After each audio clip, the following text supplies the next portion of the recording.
je me sentais complètement perdue. J'avais personne qui validait ce que j'avais fait. Autour de moi, on me disait toujours, c'est ta faute. Si t'en es là, si t'as plus de boulot et tout, c'est parce que t'as ouvert ta bouche, c'est de ta faute. Genre, tu mérites en fait ce qui t'est arrivé.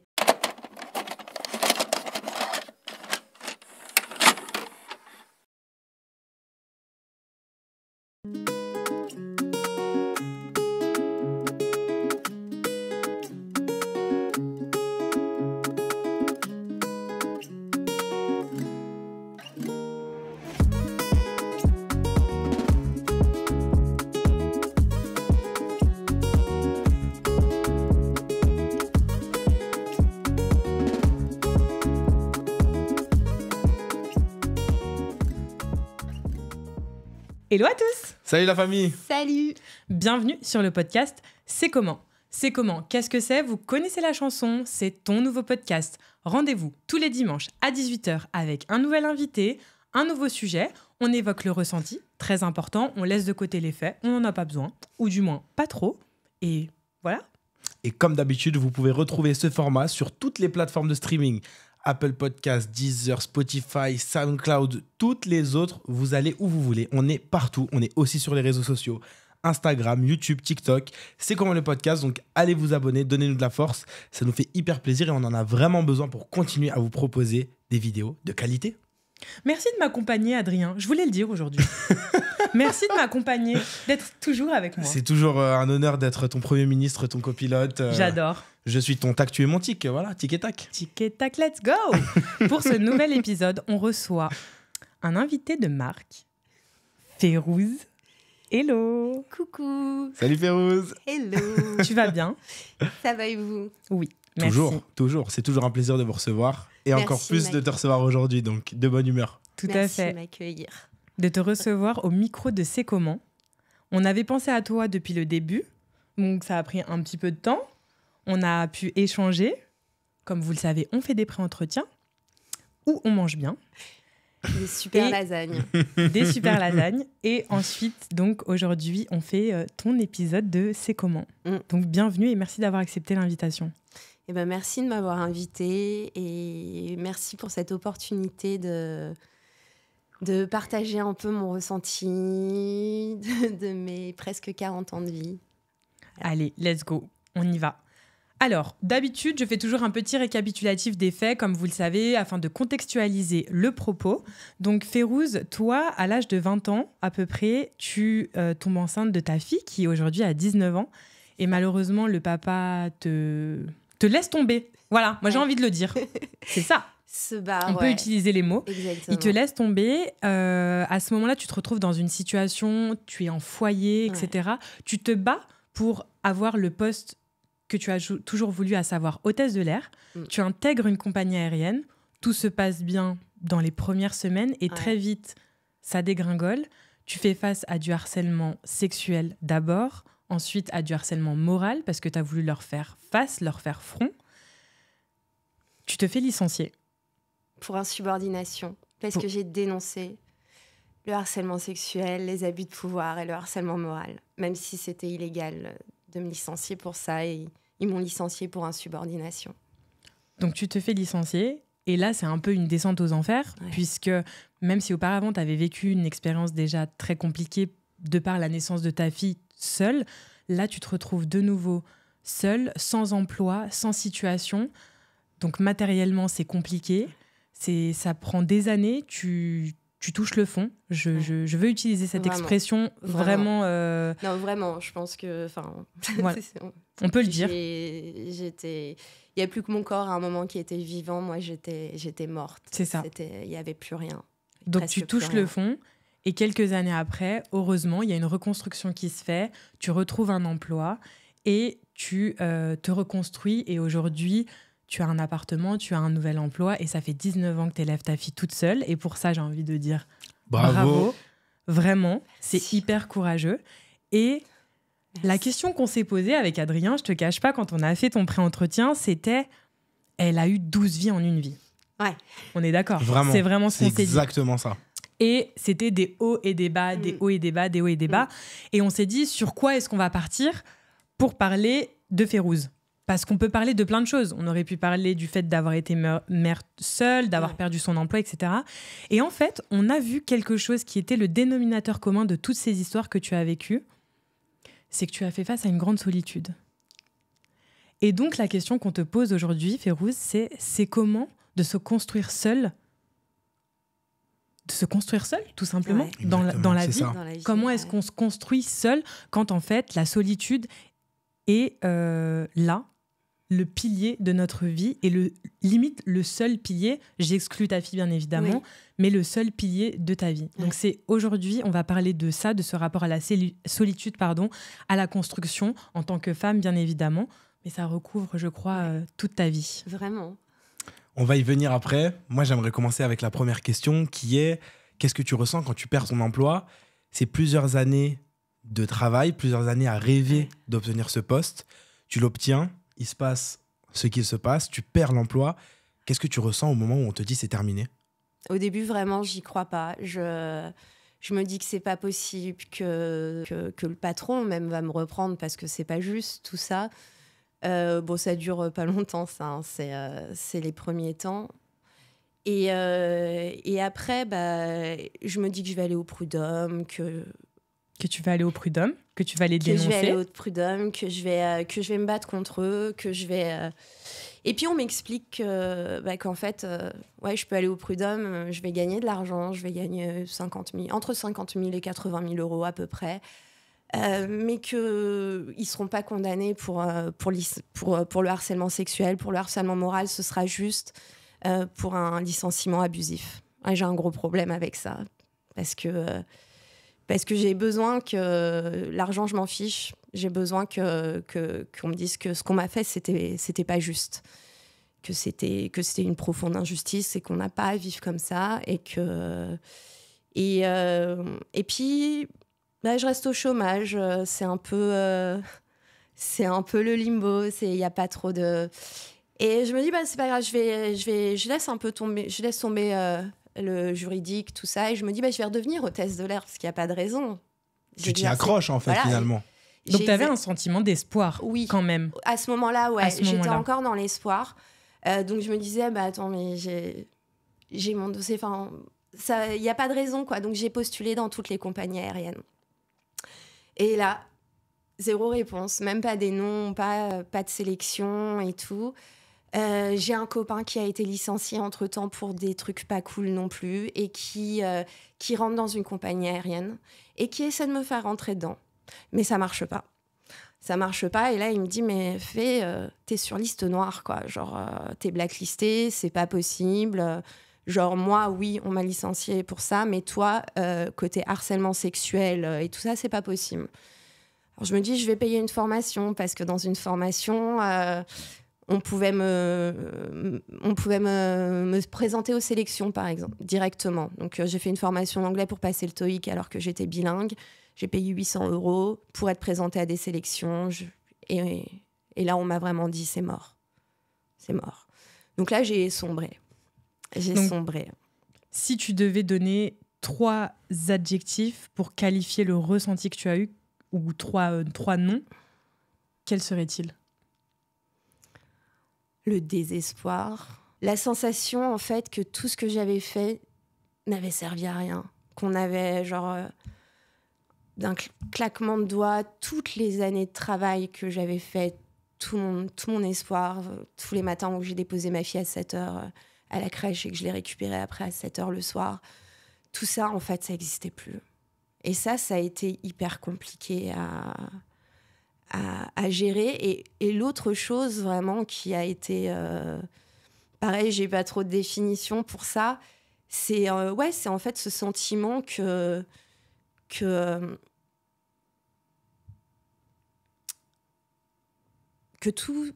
mon système de pensée était faux. Tout mon système de valeurs était faux. Qu'en fait... l'intégrité, la bienveillance, le travail, tout ça, en fait, ça n'existait pas. Genre, tout ça, ça n'avait pas de valeur. Les seules choses qui avaient de la valeur, c'est de trahir, de dominer, en tout cas, c'est comme ça que j'ai vécu, que tout ce que j'étais profondément n'avait plus de sens, que je n'avais plus de sens, que tout ce que je représentais, tout ce que j'aimais, qu'en fait, je m'étais trompée depuis le début. Comme si, tu vois, depuis que j'étais gamine, je m'étais fait ces idéaux, qu'en fait, non. C'est tout qui s'effondre, en fait, Voilà. et t'as l'impression d'avoir été dans un grand mensonge depuis le début. Merci. Tu perds, du coup, ton emploi. T'es seule dans cette épreuve.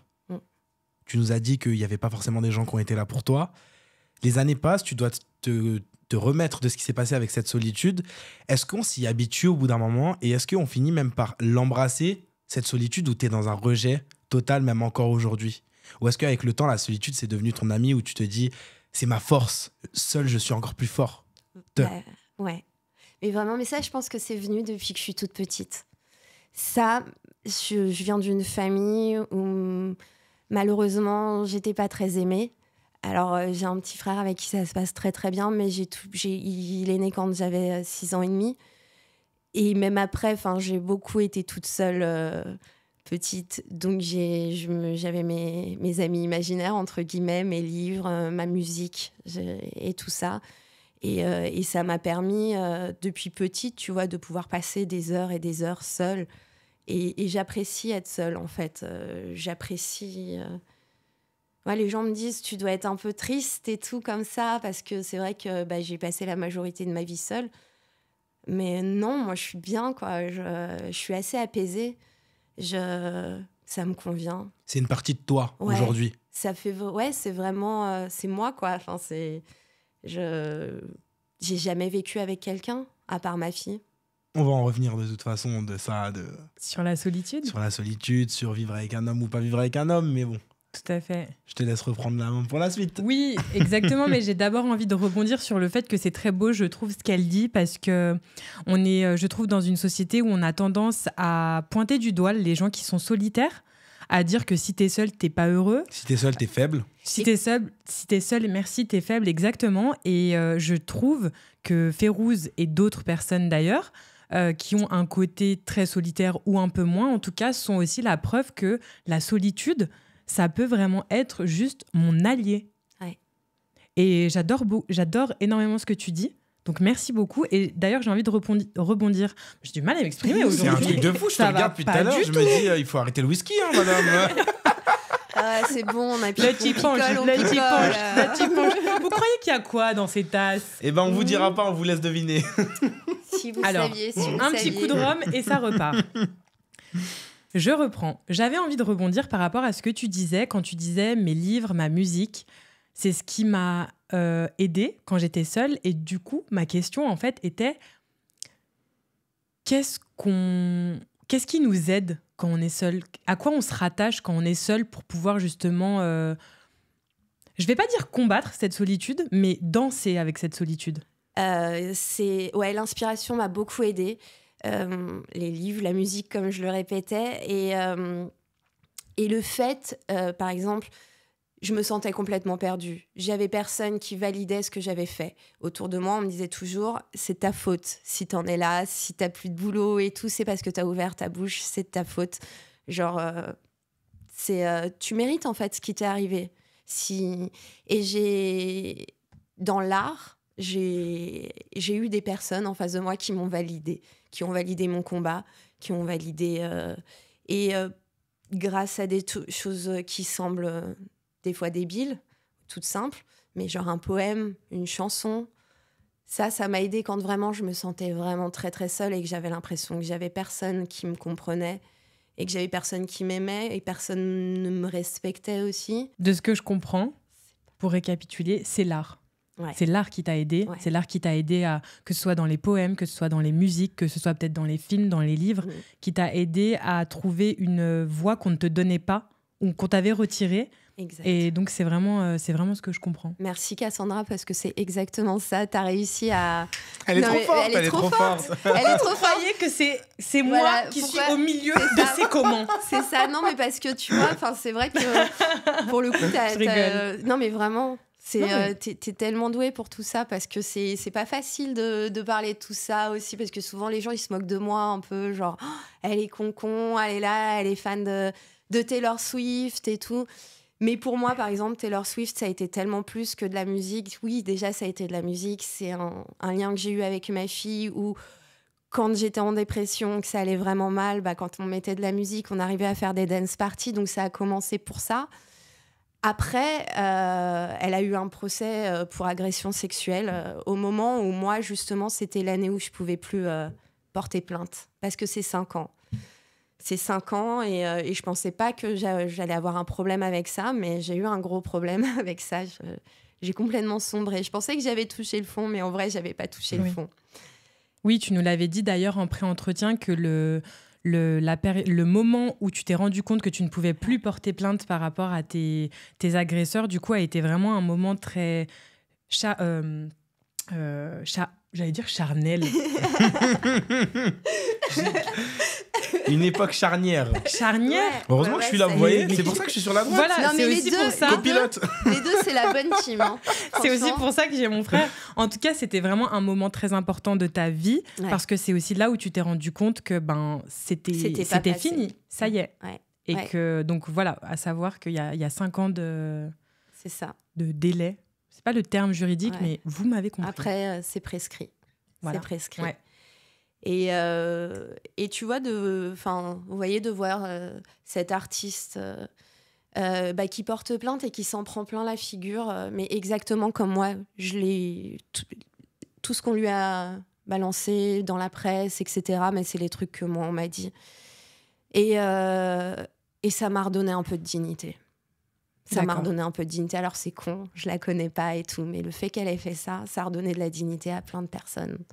Toi, ça t'a aidé en tout cas. Ouais, ça m'a énormément aidé. Je me suis rendu compte qu'en fait, mon combat, il n'était pas fini, il n'était pas perdu, il était juste en pause, que je pouvais faire plein de choses encore et que moi aussi, je pouvais créer de l'art avec ce qui m'était arrivé. Et que tu n'étais pas seule. Et que j'étais pas seule, qu'on était plein. On est plein à Nous sommes pleins. Nous sommes pleins. Ouais. Pourquoi vous êtes en train de regarder C'est comment ? Parce que vous n'êtes pas tout seul. Parce que ce que vous avez vécu, il y a d'autres personnes qui l'ont vécu. Aussi malheureux soit-il, mais il y a des gens qui sont là aussi pour vous aider, pour porter la parole. Donc n'hésitez pas, j'en profite pour vous dire que vous pouvez venir dans C'est comment le podcast. Vous êtes les bienvenus, on est là pour vous écouter. J'enchaîne sur une autre question, Férouz. Je vais un peu te titiller, mais il y a quelque chose que tu n'as pas mentionné, que tu nous as dit en pré-entretien, qui est malheureux, mais qui t'est arrivé. C'est que quand tu étais dans cette phase très compliquée pour toi, tu as fait usage de drogue. Est-ce que ça a été pour toi un moyen de sortir de tout ça ? Ou est-ce qu'au contraire, ça t'a plus mis dans le mal qu'autre chose ? Honnêtement, je pense que ce soit la drogue ou les médicaments, parce que j'ai pris des médicaments aussi pendant un moment. J'ai été sous traitement, antidépresseur, anxiolytique.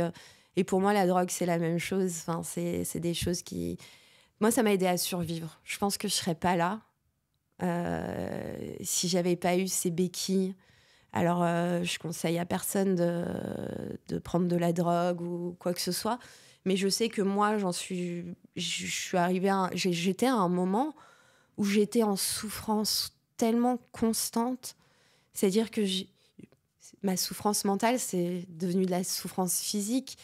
J'étais tout le temps des boules dans le ventre, des palpitations, la sueur. Quasiment, j'arrivais pas à respirer. J'arrivais jamais à respirer.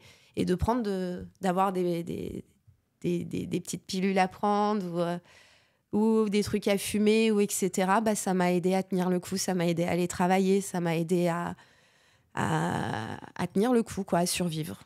Donc, dans une période qui était très, très, très, très compliquée. Très dark. Après, il y a plein de choses où ça m'a pas aidé non plus, parce que voilà, quand t'as pas d'argent et que t'as besoin de t'acheter de la fumette ou autre, et que ça devient le truc le plus important, tu vas t'acheter ça au lieu de t'acheter à manger. Mais en même temps, à ce moment-là... On n'est pas là pour faire l'apologie de la drogue, non, attention, du tout. Je précise. Mais vraiment c'est important aussi de le notifier parce que ça fait partie de ton histoire. C'est ça, et de se dire qu'on peut passer par là et après être complètement clean. Est-ce qu'à ce moment-là, on se dit pas, en vrai, là, je suis tellement au fond qu'en vrai, je peux pas aller plus bas. Genre, est-ce qu'on se dit pas, j'ai que espoir d'aller plus haut ? Non. Parce qu'on peut pas aller plus bas que, Si. que le... Et si Tu peux toujours aller plus bas. toujours aller plus bas. Franchement, ça, c'est un truc dont je me suis rendu compte. Je me rappelle, un matin, je m'étais levée et c'était la merde. C'était la merde et je me suis dit, ça peut pas être pire.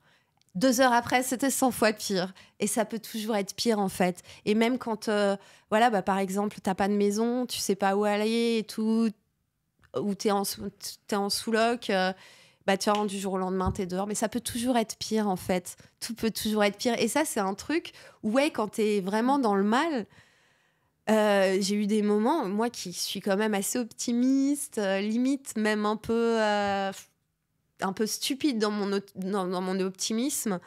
C'est de l'optimisme à l'extrême, je veux dire. C'est pas stupide, mais c'est de l'optimisme à l'extrême. T'es très candide. Ouais.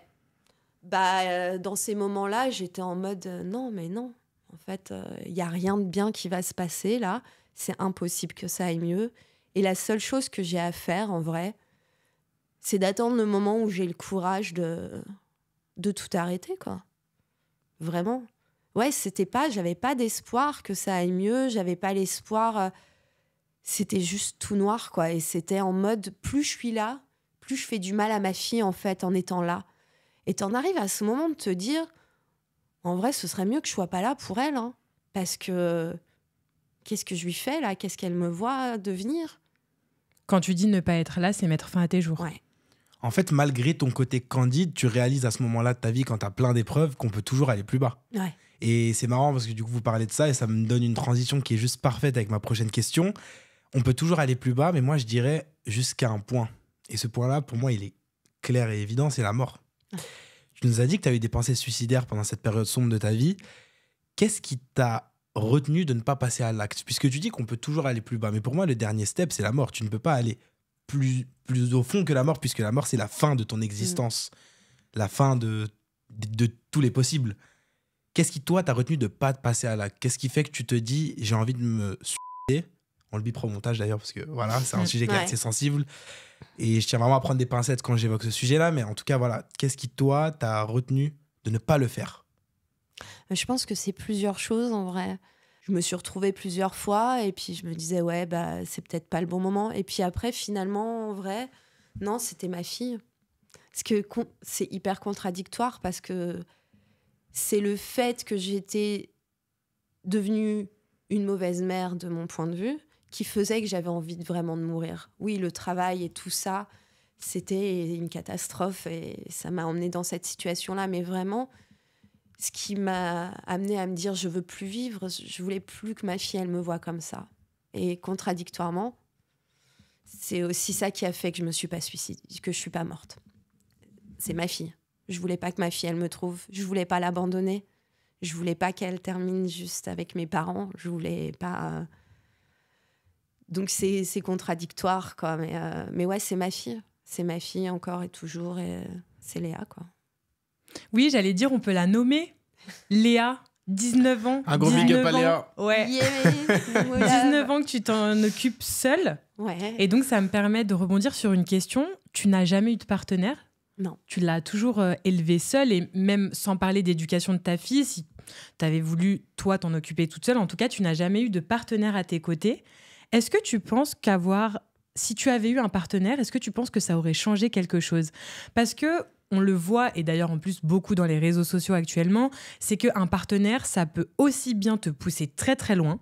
Si tu as le bon partenaire, c'est quelqu'un qui peut te pousser, vraiment t'aider à te dépasser perpétuellement. Et c'est aussi comme ça, je pense qu'on voit la relation. Enfin, toi, je pense que si demain t'es avec quelqu'un, tu veux que cette personne, elle puisse te pousser, tu veux grandir avec cette personne. Bien sûr, je vais toujours dans cette optique-là et j'ai envie de placer cette phrase de Michelle Obama où on lui a posé la question, on lui a dit « Mais si vous n'aviez pas été avec Monsieur Obama, vous n'aurez pas été présidente, enfin en tout cas femme de président. » Et elle disait « Mais si j'avais pas été avec Obama, j'aurais été avec un autre homme et j'aurais quand même été femme de président. » Et j'ai trouvé ça trop fort, en fait. Ouais. Donc, c'est carrément la vision que j'en ai.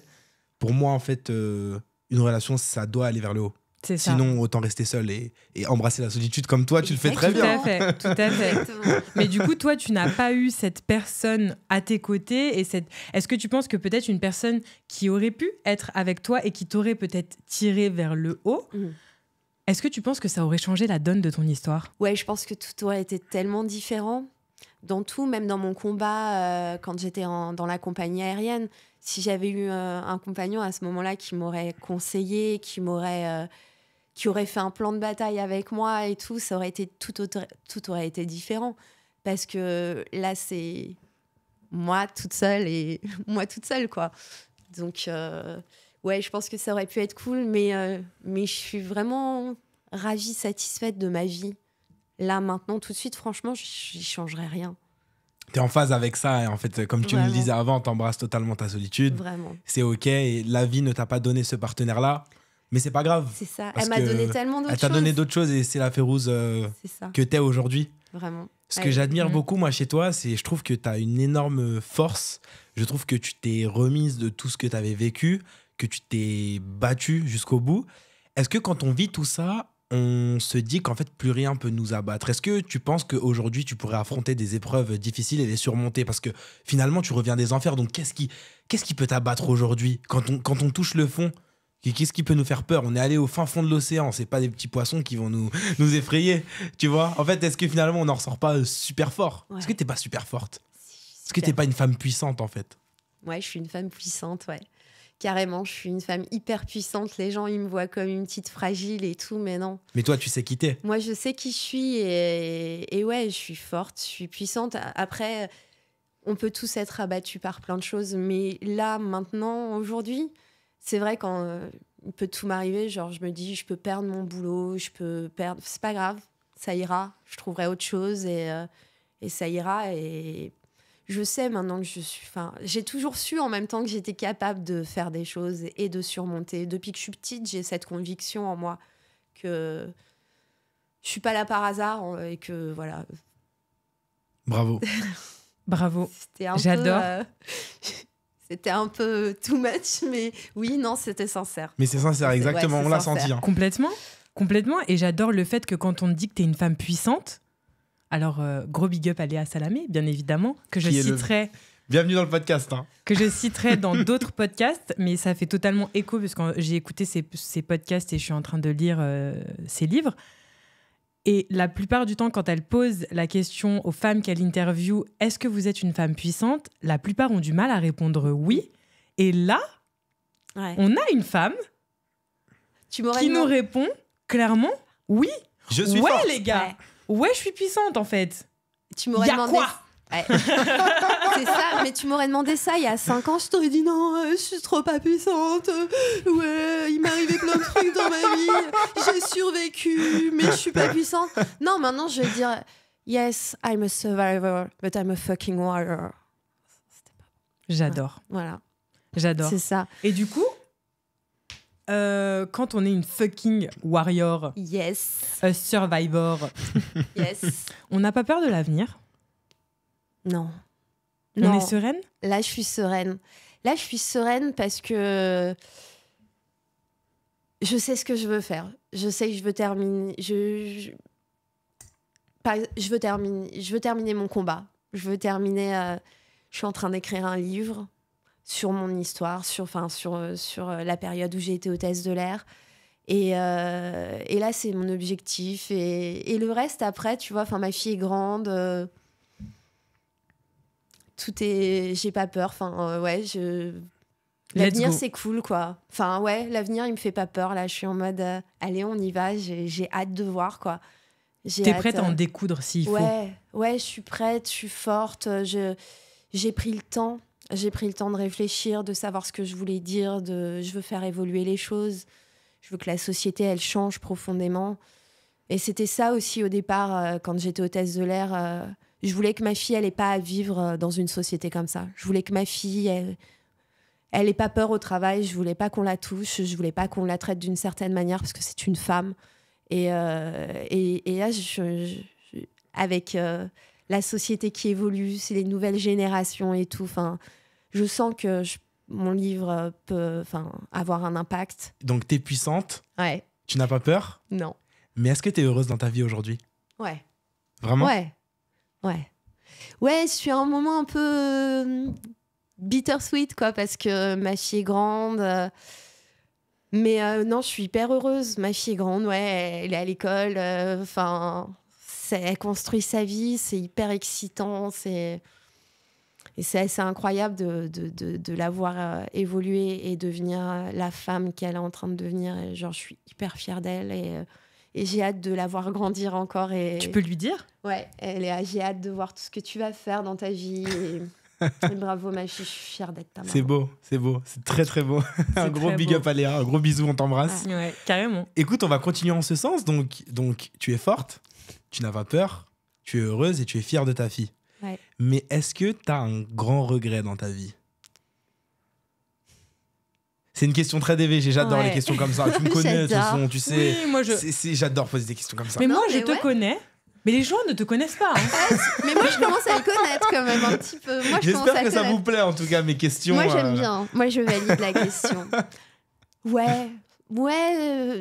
j'aurais aimé avoir un grand amour. Ok, ça reste le grand regret. Ouais. C'est un peu le truc, j'aurais aimé, tu vois, avoir quelqu'un avec qui je passe quelques années et tout. Enfin, ou sinon, avoir un vrai truc. Après, je l'ai eu avec mes amis. J'ai des amis de 20 ans, d'autres de 5 ans, d'autres de 6 mois, d'autres... et j'ai des très, très belles relations, mais... C'est vrai que j'aurais bien aimé avoir ma personne, rencontrer ma personne, voilà. Oh, j'adore cette expression. Ouais, moi aussi. Moi, je dis mon humain préféré, mais il y a des gens qui disent ma personne préférée. Mon humain préféré, j'aime beaucoup, mais sinon, c'est ma personne. Ouais, j'aurais aimé rencontrer ma personne. L'amour. Ouais. L'amour, toujours l'amour, en fait. Voilà. Toujours l'amour. On y revient beaucoup dans ce podcast et c'est pour ça que je me le suis tatoué sur le bras gauche. Hein. J'ai le mot amour qui est tatoué ici. Je pense aussi que c'est un peu ma forme de religion à moi et je pense que c'est ce qui compte le plus finalement. En fait, quand tu fais un tri un peu dans tout ce monde et dans toute cette vie, finalement, ce qui ressort beaucoup, c'est l'amour qu'on se donne les uns les autres. Donc, j'aime beaucoup ta réponse. Oh là là. Écoute, on va peut-être terminer avec la question « c'est comment ?» que j'aurais pour toi, Férouz. Ouais. Est-ce que tu es prête ? Vas-y. Elle n'est pas évidente, mais elle est très, très c'est comment, très DVG, très philosophique, mais je l'adore. C'est toujours un plaisir de la poser aux invités. J'espère qu'elle vous plaît aussi. Quoi, toi ? Bah, t'as dit c'est très DVG, moi. Oui, c'est toi aussi. On l'a travaillé à deux. Vous êtes trop mignons, je vous aime trop. C'est très nous. C'est très nous. C'est très nous. Alors voilà, on adore poser cette question, donc je vais te la poser. La question, c'est comment ? Si demain, tu devais mourir à minuit pile, mais qu'à 23h59, je te mets devant un public, ok ? Tu es devant le public et tu dois leur dire « Mes chers amis, ce que j'ai retenu de la vie, c'est ça. » Qu'est-ce que tu retiendrais ? Quelle est ta plus grande leçon, ta plus grande morale ? Qu'est-ce qui vraiment, pour toi, est le plus important dans la vie que tu as eue jusqu'à aujourd'hui ? Et tu as 60 secondes pour le dire. Waouh! Donc va falloir être bref choisisses... et direct. Ah ouais, non mais vous êtes dur là. Vous êtes vraiment dur. Ok, moi je vais dire la bienveillance envers autrui. Être là pour les autres, peu importe ce que c'est. Peu importe. Peu importe ce que tu peux faire pour quelqu'un. Si tu peux le faire, fais-le. Tu sais pas à quel point ça peut changer la vie de la personne. Vraiment. Des fois, on se dit, c'est rien, ça sert à rien de faire ça, ou non, mais on s'en fout et tout. Non, c'est pas vrai. C'est pas vrai. Si on s'accorde de l'importance, si on fait attention aux uns aux autres, on peut tout faire. On peut tout faire. Et on peut vivre une belle vie, quoi. Mais surtout, on peut accomplir des choses incroyables. Donc soyez bienveillants et bons les uns envers les autres. Ouais. Et ce qu'on aime beaucoup dire avec Cassie, on se dit souvent qu'on n'est pas parfait, qu'on fait des erreurs, des très grosses erreurs des fois, des très très grosses, mais qu'on essaye toujours d'être bon pour les autres. Donc nous, on essaye d'être dans cette philosophie-là. Donc ta réponse, elle est juste top et elle est c'est comment, encore une fois. C'est ça, mais on ne s'est pas rencontrés par hasard. Ouais, c'est beau parce qu'en fait, c'est comment, c'est une grande famille. J'ai l'impression, tous nos invités, on a l'impression de... je sais pas, déjà vous connaître, ou quand on apprend à vous connaître, ça nous fait vachement sens et on se voit dans vos réponses. Et du coup, c'est trop bien. Et je le redis encore et je crois qu'on le dira jamais assez. J'adore ce projet. Et merci Férouz pour ce moment. C'était vraiment cool. Merci. Et merci à vous. Merci à vous parce que c'est vraiment puissant d'avoir un endroit aussi bienveillant, justement, avec des gens qui écoutent pour de vrai et qui accordent de l'importance pour partager mon vécu, mon ressenti. Et merci. Merci. C'est un Avec plaisir. grand plaisir. C'était vraiment un plaisir de partager ton histoire. Comme l'a dit Adi, J'adore ce projet. Moi aussi, j'adore ce projet. Je crois qu'on l'adore tous. On l'adore tous. j'adore ce projet. En effet, dans chaque invité, tous les invités qui ont pu venir déjà au micro de C'est comment, on s'est tous retrouvés dans, pas forcément dans tout ce que vous avez dit, mais on a retrouvé des choses et on prend à chaque fois, on pioche C'est des en points chacun de d'ancrage. vous. Ouais. Tout à fait. Et on pioche en chacun de nos invités pour prendre des choses. Et c'est des belles philosophies à chaque fois qui en ressortent, qui sont toutes différentes. Alors, on ne peut pas toutes les mettre en place, puisqu'on n'est pas parfait. Mais là, par exemple, tu parles de bienveillance, de ne pas faire du mal aux gens. J'adore. Faites du bien autour de vous. Ouais. Ayez conscience que vous pouvez faire des choses incroyables. Qu'en aidant aussi, on peut aider les gens à faire des choses incroyables. Je m'adresse aussi particulièrement à vous, les femmes. Ouais. S'il vous plaît, prenez confiance en vous. Ça vaut aussi pour moi, je vous cache pas. Mais bon, c'est toujours plus facile à dire qu'à faire. Vraiment, prenez confiance en vous. On est là, on est ensemble, on peut y arriver, on peut faire des choses extraordinaires. On est des femmes puissantes. Et des hommes puissants. Et on a besoin d'avoir des hommes puissants aussi à nos côtés. On est Exactement. ensemble, tous ensemble. On est On ensemble. est C'est ça que j'aime ensemble. bien dire, moi. On est ensemble. On est ensemble. Je m'arrête là. Et bah, si on est ensemble, vous aussi, vous êtes avec nous. Et si vous êtes avec nous, bah, vous nous soutenez. Donc, soutenez-nous, donnez-nous de la force, likez, commentez, partagez cette vidéo. Parlez-en aussi autour de vous, voilà, à la cafétéria avec les collègues. Ouais, j'ai découvert un podcast, ça s'appelle C'est comment, c'est incroyable, va écouter, bim. Et voilà, et vous allez écouter et vous en parlez tous autour de vous. Donc, ça nous fait plaisir. Merci beaucoup. Qu'est-ce qu'on peut vous dire d'autre ? Allez écouter, mais venez aussi dans C'est comment. N'hésitez pas à partager votre histoire dans la barre de commentaires, à nous contacter via nos réseaux, via notre adresse email pour participer au podcast C'est comment. Qu'est-ce qu'on vous dit ? On se retrouve la semaine prochaine, dimanche, 18h, pour un nouvel épisode. En attendant, on vous salue et on vous dit beijinhos. Ciao.